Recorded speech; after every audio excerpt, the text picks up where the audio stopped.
В рамках международного сотрудничества между Россией и Соединенными Штатами Америки в ВГИКе начнет свою работу проект по обмену опытом для студентов актерского факультета. В 13:00 в главном корпусе университета состоялась встреча ректора ВГИКа, профессора Владимира Сергеевича Малышева, с известным кинорежиссером Милчо Манчевским. Для нас важен опыт других киношкол, опыт мастеров. И вот Игорь Исулович мне рассказал о том проекте, который, надеюсь, мы будем вместе осуществлять.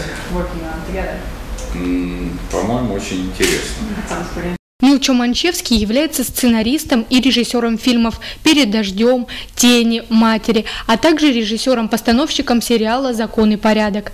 В ВГИКе Милчо Манчевский в течение 2 недель будет работать со студентами мастерской Игоря Николаевича Исуловича. Для того, чтобы, так сказать, ребята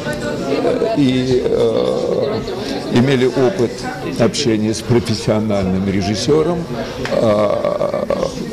и вообще прошли курс молодого бойца.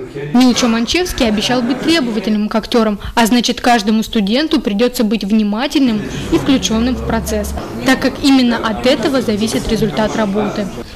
Надеюсь, этот проект будет педагогическим инструментом, чтобы у студентов ГИКа была возможность поработать перед камерой с настоящим режиссером. Это будет для них полезным и приятным опытом. Положено начало международному сотрудничеству. Студентов актерского факультета мастерской Игоря Николаевича Исуловича ждет много открытий в профессии. Милчо Манчевский проведет кастинг, пройдут мастер-классы и тренинги. Результатом работы станет короткометражный фильм или несколько кинозарисовок, которые будут сняты весной 2013 года.